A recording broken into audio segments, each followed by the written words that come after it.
All right, we're going to go ahead and get started. Thank you so much for everyone for being here. My name is Cami Sacco. I am a climate programs manager with Second Nature. And today we're going to be talking about integrating financing into your implementation or integrating financing and implementation into your climate action plan. Before we get started, I really just wanted to give us a moment of silence and thoughts for the folks that are affected by the storm.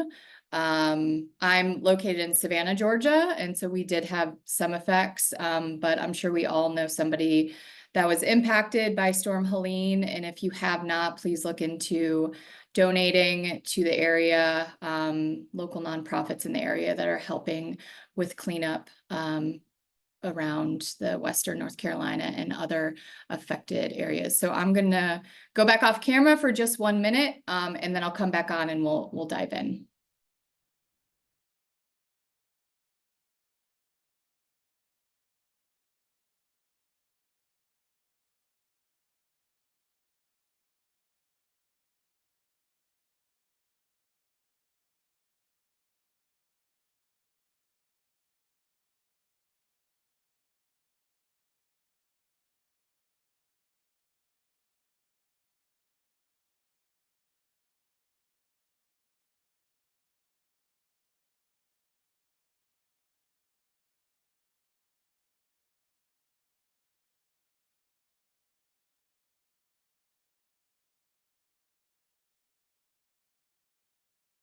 Okay, thank you for doing that with me and sending extra love if anybody is from any of the affected areas. So we're going to jump into today, and I'm excited about the panelists and what they're able to offer us. And so just some logistics before we really start to get into the content. The program is being recorded. We will be posting it on YouTube after it has ended, hopefully by early next week. And if you could, please introduce yourself in the chat. Let us know where you're at and the institution that you're from. And then if you have questions, just please use the Q&A session. We'll do our best to answer those throughout. And then we have about 15 minutes for questions at the end. And apologies also for the ambulance in front of my home. So this is part 4 of a full webinar series that is about completing a climate action plan. And we will have about 8 more of these. And if you're interested in the next 8, those are located on the website. And for those that don't know, most of you probably do, we have our Higher Education Climate Leadership Summit in February of 2025. This is going to be February 2nd through the 4th in Washington, D.C. And if you're interested in that, the website is higheredclimatesummit.org. We have a couple working groups that we host, and a few of those that we wanted to share with y'all, one of them being the Intersectional Climate Action Leaders Working Group. This is a space for BIPOC folks. It's a closed space, closed affinity space for BIPOC folks that's intended for HBCU, MSI, tribal college, climate action stakeholders, including community and NGO, and also corporate partners. So if you're interested in that, please scan the QR code, or you can also contact Blythe at the email on the screen. We also have a new IRA community of practice coming up. And so if you're interested in that, we also have this QR code to join or show interest. And hopefully that will be starting within, I'm thinking within the next month or so. And so if you're interested in that, please fill out this form. Okay, so before I hand it off to our panelists, we really wanted to get an idea of who was in the room. And so I'm going to launch a poll, and we will keep it open just for a short amount of time. And we really, again, just want to know kind of where folks are at around financing their climate action plans or thinking about endowments. So we'll keep it open maybe about 2 minutes. and then we'll get into the content.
Okay, we'll keep it open for maybe 30 more seconds. We got about 80% of folks that have responded. And then we'll close it out and talk a little bit about who's in the room.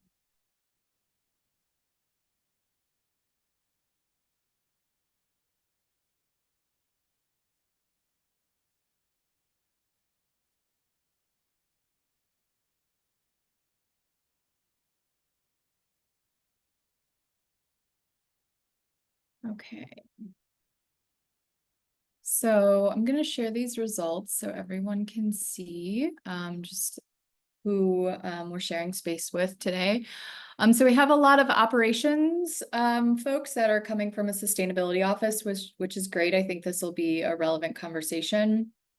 And then we have some academics in a sustainability related office from academics, and then some from a student affairs office, and then just one from higher administration sustainability, and then a couple non-higher ed folks.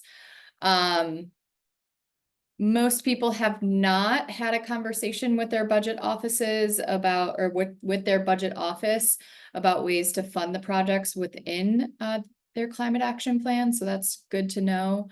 And we'll just ask you in the chat if you have had those conversations, if you could just tell us a little bit about what those sources were.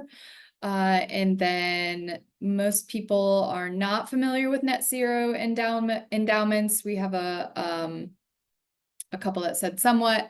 And then lastly, most folks have not considered the financed emissions associated with the institution's endowment. So I think that's really helpful for our panelists. And I will actually ask them to come on screen so we can do a short introduction, and then I'll hand it off to our first. Okay, so we have with us today Aisha Lai, she's the program manager in climate justice, a program manager who focuses on climate justice and events with the Intentional Endowments Network. Georges Dyer, who's the co-founder and executive director of the Intentional Endowments Network. Daniel Weisbord, who is the Chief Sustainability Officer and Executive Director of Campus Planning at Tufts University. And then Jeff Minlin, who is the Chief Investment Officer at Arizona State University. So The way we're going to go today is Aisha and George are going to speak first, and then we'll go to Dano, and then we'll go to Jeff. So I'm going to do some introductions for Aisha and George, and then I'll hand it over. So Aisha is a summa cum laude graduate from Eastern Connecticut State University who obtained a BA in political science and minored in modern languages, Spanish and French.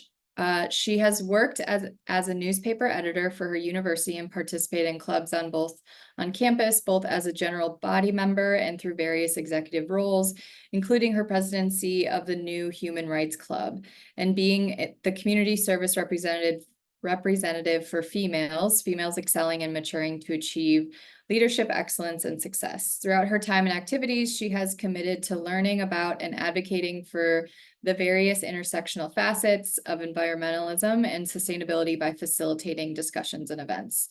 Aisha is passionate about continuing to take action towards environmental justice and for a more sustainable and equitable future. And George is the co-founder and executive director of the Crane Institute of Sustainability and leads its flagship initiative, the Intentional Endowments Network, which supports endowments and aligning investment policies with institutional mission values and sustainability goals. IEN consists of over 250 members, including leading endowments, foundations, outsourced CIO firms, and investment consultants, investment managers, and nonprofit partners. So Aisha, I'll hand it over to you and just let me know when to move on. Thank you so much, Cami, and thank you all for joining us today. Really looking forward to this conversation. Now, as Cami mentioned, I'm the Program Manager for Climate Justice and Events at the Intentional Endowments Network, also known as IEN. And we're really a peer learning nonprofit network that's focused on supporting endowments and investing in ways that align with their mission, their values, their sustainability goals, and their fiduciary duties. And we do this through various ways, which you'll see listed here, through events, through working groups, reports, lots of resource development. We have had a long-term relationship with Second Nature, which I will pass it over to George to speak a little more about on the next slide. Thanks, Aisha. Thanks, everybody. Great to be here. So yeah, just as it relates to this conversation, IEN, we started about 10 years ago, and I had previously worked with Second Nature, and it really, the whole network was in many ways made possible because many of your institutions that had made commitments to carbon neutrality were working on those when the student fossil fuel divestment movement really took off. And so the presidents that had made those commitments were looking for ways to respond and just learn more about what was possible and what the impacts of that would be. So that's really what led to the creation of the network, and it kind of was launched with a conference that was co-hosted by Second Nature and Hampshire College back in 2014. And so as Aisha said, we just do a lot of educational programming on the sort of full range of opportunities in this space. And then I just wanted to mention over the last couple of years, we have developed and launched a new project called the Endowment Impact Benchmark, which we're not going to talk too much about today, but just wanted to make folks aware of it. It's aligned with the STARS system, in some ways sort of builds off those few investment related credits in STARS, but it's targeted towards the endowment office, the investment office, or the investment committee on the board. So something to know about, and if you're interested in learning more, please be in touch. We can go on to the next slide and kind of jump in. So, this conversation in some ways is going to go in two different but related directions around climate action planning and how to get that financed. I think, as we all know, that's nothing really gets done without the financing, and can be a big challenge in terms of not only creating the climate action plans, but implementing them over the long term. And so, I think something that we've heard over the years is this notion that a lot of these institutions have quite a lot of capital in their endowments, and there's this kind of question that comes up about, well, why should it be so hard to pay for this? We know a lot of these steps we're taking to decarbonize our campus are going to save money and kind of have a solid payback over time. We've got hundreds of millions or billions of dollars in our endowment. Why can't we just use that capital?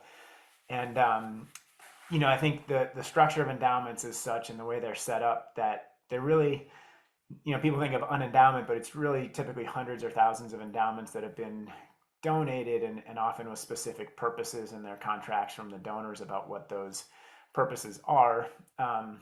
And even if they're for more general use of the institution, they're really designed for this long-term support and to be ongoing in perpetuity. So it's not like just kind of a rainy day fund that institutions can draw from. And so, oftentimes that's sort of a non-starter. I mean, I never want to say anything's impossible because obviously we can make anything possible and that capital is there. And we might talk a little bit about some of the creative ways endowment capital can be used for kind of funding some of these projects on campus, but it's challenging and not typically done. So typically, endowments have this target rate of bringing in returns of 7 to 8% on average over time, and that's designed to keep up with an inflation rate of about 3% plus typically a 4 to 5% spend rate. So on that annual income, 4 to 5% of it goes to support the operations of the college, the specific terms of the gifts, whether it's an endowed chair or faculty or scholarships or other operational activities. The endowment management is guided by an investment policy statement, which really, kind of restricts and guides how the endowment is invested. And the trustees and the investment committee that lead it are, bound by fiduciary duty to do things kind of in this way. And then I think another just kind of basic structural thing that's important to know is that the capital is typically allocated to external investment managers, so firms that are experts in different areas of investment. And the endowments will put a chunk of the capital with many managers in different asset classes being stocks or public equities, bonds or fixed income, private equity, real estate, infrastructure, etc. And so the endowment is really separate from the operational and capital planning budget. And we're going to talk a little bit about how the endowment can be integrated into climate action plans and have a big impact. Dano's going to talk a little bit about more traditional ways of getting climate action plan projects financed. And then Jeff Minlin's going to talk a little bit about kind of the intersection of those. So we can go on to the next slide. And this is a little more about the context. There are over 4,000 colleges and universities in the US. About 2,000 have some form of endowment totaling $850 billion. In foundations, there's even more. So it's a significant pool of capital that can really have meaningful impact on the financial sector and the real economy when it comes to climate action and other sustainability goals. We can go on to the next slide. And this is, just kind of a basic schematic around how the endowment is managed. So the asset owner is the endowment or foundation or pension, other types of asset owners, but that's who ultimately kind of owns the capital. Oftentimes, they'll work through consultants or what are called outsourced chief investment officer firms, sort of outsourcing the role of a chief investment officer for smaller and medium-sized endowments. And then ultimately, whatever that structure is, as I said, they're picking asset managers that are then investing in companies and projects in the real economy. And that those companies and all that economic activity is obviously having very real impact on people, the planet, our communities, and in many cases driving systemic risk. So if sustainable and impact investing strategies are initiated at the asset owner level, if our endowments really integrate that into their goals and priorities, that sort of flows down this value chain and can have real positive impact in society. So we can go to the next slide. And then in terms of climate action, Aisha will talk a little bit more about this, but in the sort of carbon accounting structures, frameworks, which I'm sure many of you are familiar with, there's a form of scope 3 emissions around financed emissions. So I think as we hopefully probably all know, scope 3 emissions are those indirect emissions. And the endowments investments are a form of scope 3 emission, and they're category 15 emissions that deal with investments. When we launched the climate commitments, when I was back at Second Nature back in the mid 2000s, scope 3 was not required aside from air travel paid for by the institution and regular commuting. But there's this language around, and I'm not sure if that language is still in the current iterations of the commitments, but at the time there's this language around encouraging signatories to take a sort of an expanding boundary approach to scope 3 over time. So not requiring it, but recognizing that as best practice, as this whole field evolves, institutions would take responsibility for more of those scope 3 emissions. And here we are kind of almost 20 years later. And the impact is quite big. So for banks, for example, there's just some good data around this, that those scope 3 finance emissions are an average 700 times greater than their scope 1 and 2 emissions. Now, banks aren't higher ed campuses. Their scope 1 and 2 emissions are probably typically smaller, but still they own skyscrapers, they travel a lot, so it's a pretty big jump. For higher ed, we don't have the same kind of data, but estimates kind of range from 10x to 100x of those financed emissions compared to the campus emissions. Of course, that depends on the campus emissions, the size of the endowment, and lots of things. But the point is, there are a lot of emissions embedded there in those investments. And then just the final point here, that endowments really have significant influence in that value chain I showed to influence how companies have impact in the real economy. So I'll hand it back to Aisha just for a quick overview of what endowments can do to drive that decarbonization. Thanks, George. So building on George's overview of endowments and how they relate to climate action, what we see is often higher education institutions who prioritize campus sustainability look to reflect this in their endowment, right? Through net zero portfolios and commitments, really demonstrating what mission-aligned sustainable investing looks like. And we do have a net zero endowments initiative that's focused on, education about net zero portfolios, commitments, how they can be made, and how you can make a just transition in the energy transition through these 4 pillars listed here. So investing in climate solutions, really engaging with stakeholders and policy, and just, again, centering justice and peer guidance as well, right, throughout this process to be informed in best practices. So we do have this net zero roadmap listed here. And, again, like George said, we have Dano, who's actually next, who will speak a little more directly on the funding opportunities of your climate action planning, but just wanted to share this overview on how endowments relate to your goals and how sustainability can be seen throughout the university within the finances as well. Great, thanks. And we'll leave it there and hand it over to Dano. But just a final thought on this whole concept of net zero portfolios. It is really a big movement amongst other types of investors too, not just endowments. And so there's a lot of support there as this whole kind of notion grows. So if you're interested in learning more, definitely please be in touch.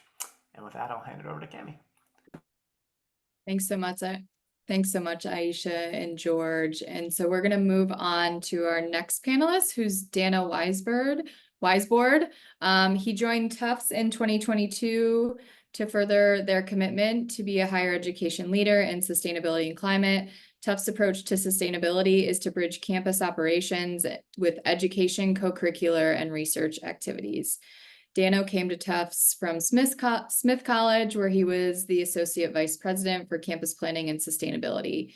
He was responsible for projects at Smith, including the electrification and decarbonization of a thermal and electric district energy system. Early in his career, he was the lead author of the Sustainable Endowments Institute Greening the Bottom Line, and worked for CLF Ventures, the former consulting arm of the Conservation Law Foundation. In that capacity, he worked on projects around Boston in energy and real estate sectors. Dano spent 4 years abroad working for ActionAid International and served as the director of the Global Association of Corporate Sustainability Officers in London. Dano has a Master of Arts in Urban and Environmental Policy and Planning from Tufts, and a Bachelor of Fine Arts in Industrial Design from Rhode Island School of Design. So I will hand it over to you, Dano. Great, thanks. Hi, everyone. It's nice to see some familiar names in the list. I'm going to talk a little bit about specific funding. How do you fund components of your climate action plan? And Cami, if you could go to the next slide.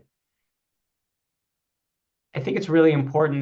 There are a number of things across my career. I have had both the sustainability responsibility and I've overseen campus planning. And while most people think the campus planning component of my job means, you get to sort of design and execute on the really fun parts of campus, a lot of campus planning is trying to figure out how you're going to pay for things and what are the sources of funding for a lot of different aspects of making sure that the institution has the assets it needs to execute on mission. And so when we think about that, there's really two budgets that everybody should be aware of, and you probably know this, but there's the operating budget, which is the thing that pays all of our salaries and pays our expenses in our offices. And then there's the capital budget. And the capital budget is used to pay for long-term, multi-year strategic investments. It pays for the renewal of property. It pays for upgrades. It pays for large construction projects. And it lives in its own budget that is usually approved separately from the operating budget. And that's important because there are different sources of funding for the capital budget than the operating budget. So Cami, if we can go to the next slide. Here's what I didn't understand about sort of funding projects when I started out. The capital budget has really kind of just three sources of funding. So if you were going to build a building, or let's say you wanted to decarbonize your energy infrastructure on your campus, you might look to these three categories. The first one is what I would call operational contribution to capital, which is for most institutions, every year they take surplus from the operating budget and they put it in the capital budget. Most of the time, that money is used to pay to keep up buildings. If you don't keep your total deferred maintenance at a level balance, then eventually your deferred maintenance, the cost to replace your buildings becomes so large that it can literally sink an institution. So maintaining your buildings at a sort of a level of condition is critically important. And usually that's done through an operational contribution to the capital budget. The second area that is an operational contribution to capital can be from the utility budget. I'm going to come back to that in a moment to talk a little bit more about that. The second category is gifts and grants. So we think of these private institutions and some publics, they simply get money, right? Puts your name on the front of a building. Somebody gives a big donation, and that is used to construct something. The other sources of grants are usually government. That might come in the form of something like the Inflation Reduction Act, where the grant is in the form of a tax credit that comes back to the institution, or it might be in the form of a grant coming directly from governments, from states or federal government to achieve certain outcomes, policy outcomes. So we can talk about that. Massachusetts, for example, has a lot of that kind of money in the Mass Saves program. And the last is loans. So people variously call this bonding or public-private partnerships. Bonds are basically like your mortgage or your car payment. We go out, we borrow money, we pay it back over time with interest.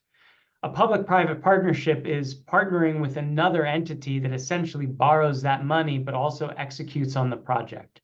So we'll come back to that as a concept. Almost all large projects that are executed by institutions are a stack of different sources. So they almost are always a blend of all of these different sources of money. So keep that in mind as you start to think about, well, how do we pay for something? Well, what are your sources and how do they kind of stack up? So let me give some examples here. At Smith College, when we executed on our district energy transition, decarbonization, and geothermal project, that was mostly paid for through bonds. So the college said, yes, we want to do this project. They went to market and they borrowed money. At the time that Smith borrowed money, it was in the middle of the pandemic, and the rates were very, very low. So it was a great time to borrow money if you had the ability to borrow money. And that's where, institutions talk a lot about their bond rating. And the better your bond rating, the lower the costs of borrowing money become. So you get a lower interest rate if your bond rating is better. Often your bond rating is better if your endowment is larger relative to your overall budget. So endowments and bonding absolutely go together. So Smith, when we executed, we borrowed money through bonding. Let me give a couple of other examples because there are other ones out there.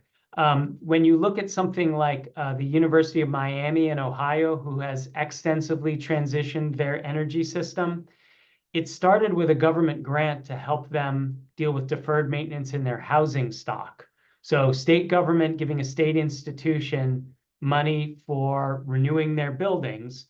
They had to renew a lot of their energy infrastructure, and so they started doing a geothermal project as they renewed their housing stock.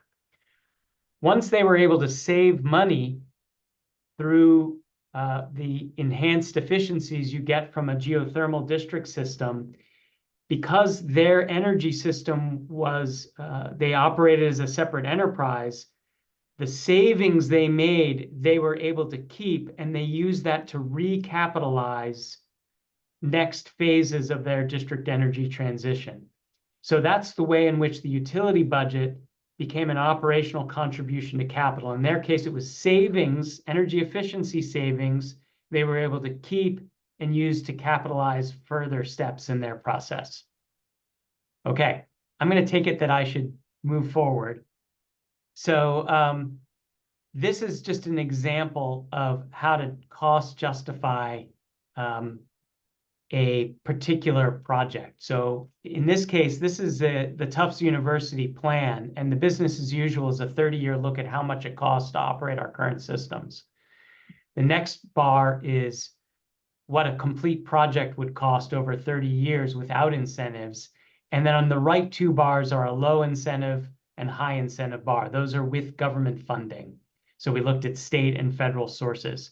So this is just a way to help sort of cost justify the financing and moving forward. And what you'll see here is that the business as usual is actually more expensive than if we were to achieve a project with high incentives, and about the same as at the low incentive rate. So this is true for many geothermal district systems. They actually come back in the long run as being less expensive.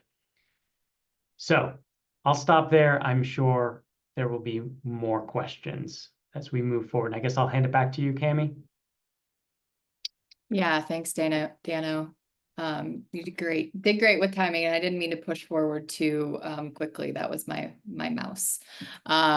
So all right, so we'll have Jeff come on.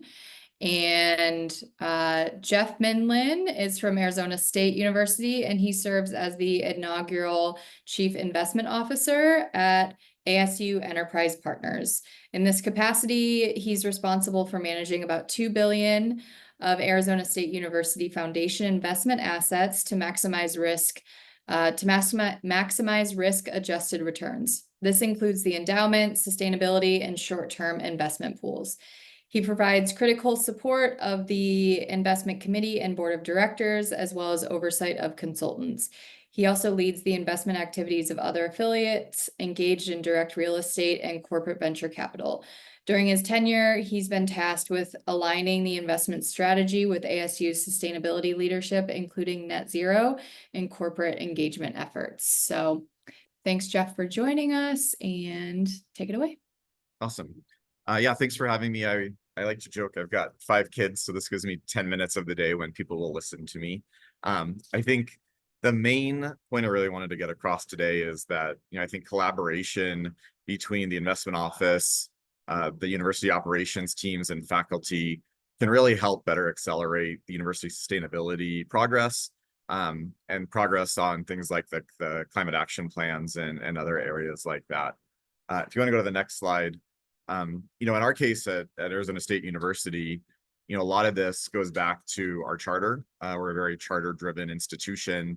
It's literally carved in stone in a big monument right outside my office. And the charter talks a lot about measuring success, not by whom we exclude, but whom we include, and then taking responsibility for the economic, social, and cultural health of our community. And so really innate to that, you can think about a lot of these themes that we've talked about, whether it be social justice and DEI, whether it be sustainability, and things along those lines. So that's been really helpful for us in rallying around that. The university has achieved a lot of success in the realm of sustainability. We actually had the first school of sustainability in the US. We've been rated #1 in sustainability, the #1 cool school by Sierra Magazine, #1 in social impact, #1 in sustainable development goals. We were just rated as a Hispanic serving institution. So again, like you see these things across the university in lots of different areas that we'll be discussing more today. So if you go to the next slide, I think about the sustainability journey as 4 legs of a stool. So you've got the academic side, you've got the research side, you've got the operations side, and then you've got the investment side, which is obviously where I sit. And again, I think where we found a lot of success is by partnering together with counterparts in all those different areas to achieve more progress in sustainability across all these different domains. And so obviously I'll be focusing a little bit more on the investment side and what we've done there today. But it really ties into some of the things that you heard from George earlier and Dana just before on the climate action plan and more on the facility side. So if you go to the next slide, as we think about ASU's climate positive goals, this is really at the heart of, I think, where we've been thinking about these areas. So the university achieved carbon neutrality on scope 1 and 2 using offsets a couple of years ago, which was 6 years ahead of their goal. And so that was really the first step. And then from there, the next goal is to think about maintaining that carbon neutrality, but increasing the quality of those offsets and having those offsets be more local and community impactful for places that matter to the university. Then the next step from there would be getting to carbon neutral without the use of offsets. And then finally, we've got a goal for 2035 of net zero across 1, 2, and 3. And as you heard from George, this has been where we've anchored a lot of the investment pieces too, in that, category 15 of scope 3 includes investments. And so that helped us make progress in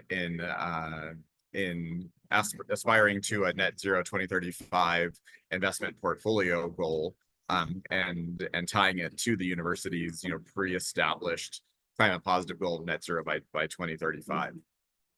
So if you go to the next slide, I'm not going to go through all of the steps that we've taken along the way, but I think what I really take from this journey, as you're going about it and wherever you are on progress, is not to let the perfect be the enemy of the good. A lot of times there's missteps, there's hitting walls, there's things like that. But really what I found over my tenure at the university, which is over 7 years at this point, is that small steps taken together have a really big impact over time. So when I think about where we were when I joined in 2017 versus where we are today, I feel like there's been tremendous progress again on all fronts in getting to a more sustainable portfolio.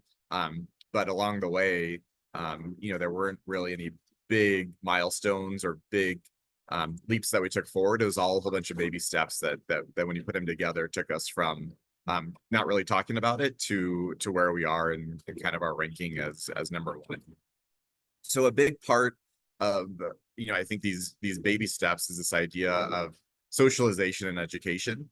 Lots of different stakeholders are coming at this at a different point and with different perspectives. And so in some ways, by going slow, people have time to get used to the concepts and can make progress. So if you go to the next slide, I think one of the things we found, and this is both in my time teaching as well as in communications and progress with our investment committees and boards, is that there's really a spectrum of sustainable investing.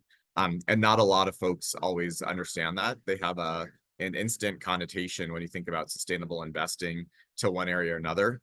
Oftentimes it's around divestment or exclusionary screening. We hear a lot about that. Others think about impact investing, which is you know, kind of the questions we get a lot is like, well, we've got this big pot of money. Why don't we just put it to work in doing all these things that will help the university? And returns maybe aren't a driving force there. And then you've got everything in between. And so really, again, kind of by going slow and by taking baby steps, we've been able to bring, you know, students, faculty, our committee, most importantly, along the journey of understanding what all these things are. You have the next slide. In our case, you know, we've tried to think about our charter as a driving force. And again, a charter thinking about, you know, what we include, not what we exclude. So we've tried to really think about the portfolio question again along the same lines. Is not, you know, let's not have a conversation about what we're not investing in. Let's have a conversation about what we are investing in. So far, we've avoided things like divestment and exclusionary screening. And then as I'll talk about the impact investing, which I think is a really vital part of this, but oftentimes has a lower return because the driving force is positive impact, not financial performance. We tried to do more of that on our balance sheet, and some of the things that you heard Dano talking about earlier. But this is kind of an overview of how we've thought about the investment side. So if you go to the next one, from an investment alignment perspective, you know, again, we've really taken, I think, two paths. So with the endowment, as you heard George talk about, you know, this is a fiduciary pool where we've got, you know, a legal responsibility to be maximizing risk-adjusted returns, because it's donors gave us that money with the expectation that it was going to last in perpetuity, while paying out, you know, 5-ish% per year. So things here, you know, have had more of a investment lens first, but we have been able to do things that check a lot of boxes as it relates to some of these net zero aspirations that we have. So we've done a lot of infrastructure investing within our endowment. We've done things like renewable power investing there. On the venture capital side, we've invested in clean tech and some of the cutting edge technologies that are really, you know, jumping forward some of the progress that we're seeing in this realm. We've done on the public equity side, we've done more ESG tilted investments, where, you know, the environmental, social, and governance risks are being factored into the equation more explicitly. And then we've done a lot of work with corporate engagement, where, you know, for companies, since we still are holding companies and not excluding them, we have conversations with them about their practices and how they can get more aligned with how we think they should be doing things. But then on the balance sheet, I think that's, you know, really more some of these climate action plans come into play. We've done a lot of things with real estate. Again, some of that is bond finance, like you heard Dano talk about. Some of that is with other resources that we have, but it's easier in those projects where we can really think about, you know, some of the LEED certifications and renewable power and water and other areas like that, where we have a little bit more capital and discretion to do that. We're working on some affordable housing projects right now in the community. One of the areas that we got our start was thinking more about education technology as an impact. Again, helping the university achieve its charter. Right now, we're raising what we call a philanthropic venture fund, where we're looking for donors to give us money in order to invest in high impact areas. And that could be things like education technology, like I mentioned. It could be clean tech. It could be more inclusive healthcare options. The university is rolling out a new medical school in the next couple of years.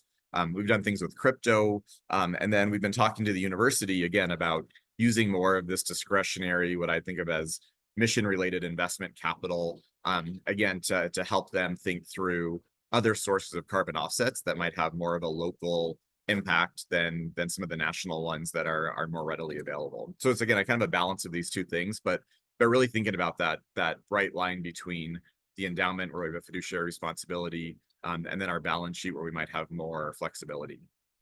So I'll close with, if you go to the next slide, with a quote that our president, Michael Crow, likes to say, which is that, you know, if you think about it, higher ed has less than 5% of the carbon footprint, but we represent 100% of the learner imprint. And so, you know, thinking more about how we integrate and activate students, you know, really, I think helps propel this topic to the next generation. So we've done things like capstone projects with grad students on how the foundation can get more net zero. We've worked with grad students on building a roadmap for the foundation itself and its carbon emissions. We've got a student managed fund that has a sustainability objective. And then we have a student club that helps us with a lot of those engagement and proxy voting activities. But again, I think it's the melding of all these things together that have helped us move forward in this regard. So with that, I'll hand it back to Cami. I know we've got about 15 minutes left for questions. Thanks so much, Jeff. Okay, I'm going to stop sharing my screen. And if the panelists want to come back on camera. So if folks have questions, they can put them in the chat. And I also have the list of questions that people had asked in the registration. And so I think we're going to start with some of those because there were some asks that were relevant that I can put together. But one that came up a couple times was, and I think it's for you, Dano, but others can also chime in, is how do you forecast long-term costs and how do you project them against the BAU or the business as usual for financing? That's a great question. And it's one that all institutions struggle with, particularly energy costs, because energy costs really are highly unpredictable. And in fact, most institutions hedge their energy buys because they want predictability over inexpensive, because it's the spikes in the energy costs that really sort of wreak havoc in an institutional budget. So I think predicting costs on energy are difficult, particularly as we start thinking about predicting costs into a world, for example, in Massachusetts, where the state has taken a aggressive role in saying we want you off gas and onto electricity. Well, what's that going to do to gas prices, and what's that going to do to electricity prices, and what does that do to my life cycle cost? So I think we use our consultants, we use federal numbers on energy cost of predictions, but we also sort of caveat that with, we already know that these costs are highly unpredictable. What I think is really interesting is, your board reviews your capital expenditures very closely. They are very small relative to your operational expenditures. So they really wonder what you're doing when you're moving off of gas and into electricity, because suddenly you're talking about it. When in fact, for years, we've been operating equipment that is maybe out of date and unreliable. And now there's a concern because it's suddenly in front of them about what does it look like to move to electricity. So I think it's important to frame that as there are a lot of uncertainty that we have around what we've been doing to date, as well as what we might do in the future. And we've had to make some educated estimates about what costs will be in the future. And we've done that. At Smith, we even ran some sensitivity analyses so that we could say, look, if electricity goes up, it looks like this. If it goes down, the life cycle looks like this. And that gives people a level of comfort that you've at least looked at the range of possible outcomes. So so there's no silver bullet on this, but there are some ways to sort of handle that conversation. Thanks, Dano. I'll go to another question, or maybe what we want to do is, there was a question in the chat that I think someone answered, and if I know, George, you answered both of them, but if maybe we can bring one of them up. Most of these questions in here are related to financing projects, so I want to go back and forth, so I'll come back with another question for you, Dano, but George and Aisha, there was a question about how you measure success in terms of climate justice and what are your impacts. So maybe if you could speak to what you wrote, George, and Aisha, if you want to jump onto that as well.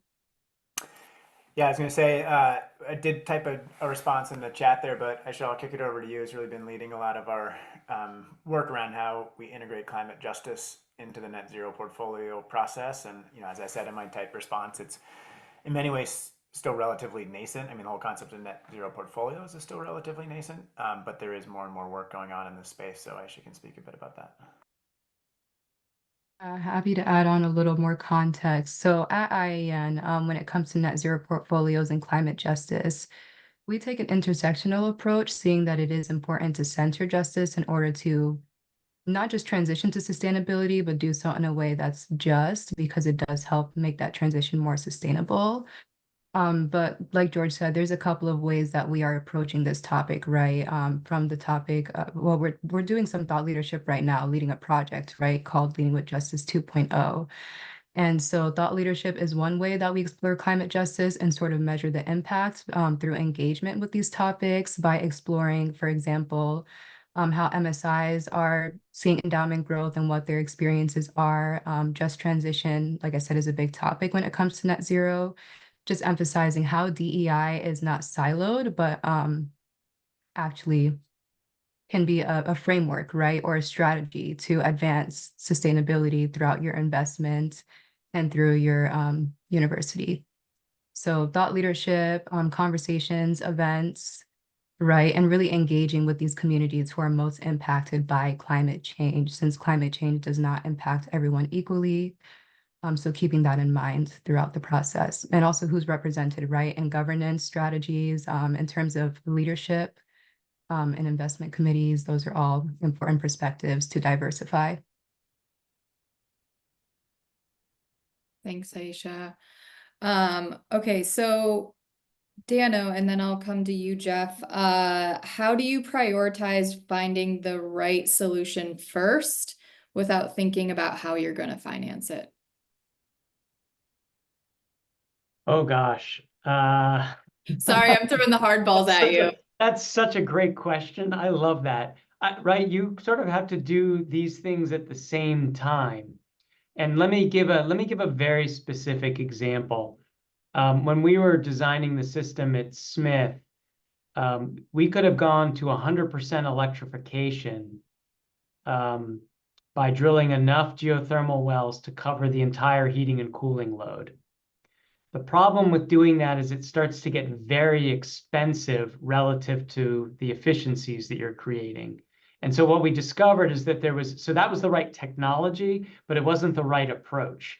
And the right approach was actually try and hit 80%, drill enough wells to hit 80% of your peak load, because those wells are really expensive. And the last well you drill, you maybe only use for an hour a year. So that's not a good use of capital compared to the cost savings you're going to get. So it's really important to say, yeah, you sort of have to say high, and we did this in iterations at Smith. It was like, let's do a high level, what's the right approach? Okay, let's get a little bit more into a conceptual design. Okay, let's run that life cycle cost again. Let's run it again.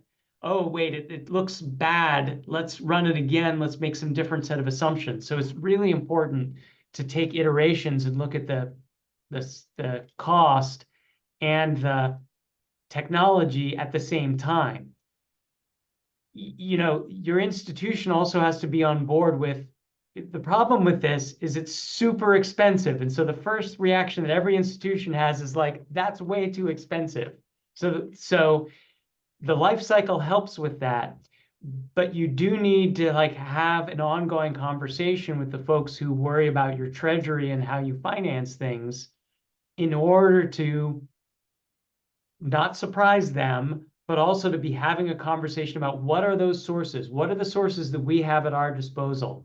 You know, what is the state going to help us with? What is can we get other grants? What's our capacity to borrow money for something like this? What are the trade-offs between borrowing it for this versus something else? Those are all the challenges that will come along. Great question. Love that. Thanks, Dano. And I'm going to ask Jeff you this question, and then I think I'm going to end it just with a broad question for you, Dano, and I'll say them both because we have about 5 minutes left. So, Jeff, colleges, and this, George and Aisha, you might be able to speak to this as well. Colleges that offer retirement plan benefits, deciding what goes into investment packages offered to employees. How to ESG ? Yeah, And no, it's yeah. and then just I'll just say this question for Dano, and this is more, I think, broadly, is just how do you start to build that relationship with the budget and finance office if you don't have one? So Jeff, if you can answer that, and then we'll kind of end with that to Dano. Yeah, no, I think it's a great question because in a lot of cases, there's actually more money in those retirement plans than there is in the endowment. And so it's an area that I don't think gets as much focus as it should. So I'm actually part of a working group within Intentional Endowments Network where we're thinking about this issue. So like in our case at the foundation, we thought it was important that we offer our employees some options within our 401k plan that again match that ethos and match some of the things that we were doing within the endowment. And so we started adding more and more of those options to the table, thinking about ESG, thinking about, more women-led funds. I think the challenge we've had as an industry is there's a little bit of a chicken and egg issue, is that there's not been a whole lot of demand from participants on it oftentimes.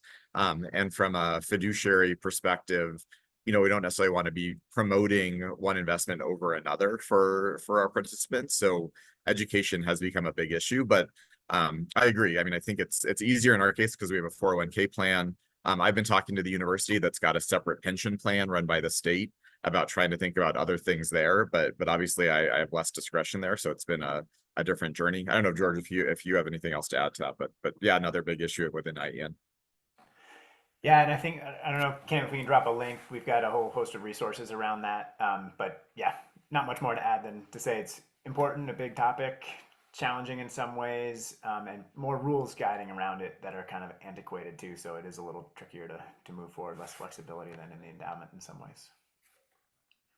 Yeah, George, you should be able to drop something in the chat for folks to click on. And if you struggle with that, let me know. I'll figure it out. Okay.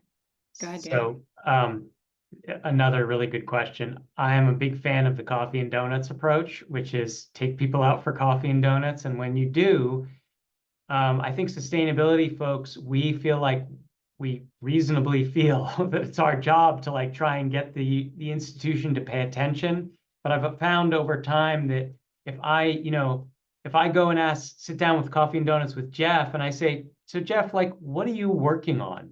What are your big challenges? What are your goals this year? You might learn some things about what the dynamics are in the institution that actually help the funding conversation. So for example, at like Worcester Polytech and at William and Mary, their energy projects actually came out of a need for housing. So if you understand that the institution has housing prioritized, that's a good starting point to start to think about, well, if we're going to pay for that, what else could come along with that? It's super valuable to find out what your colleagues are working on and what their priorities are, and see if you can integrate and join them in and help them as they help you.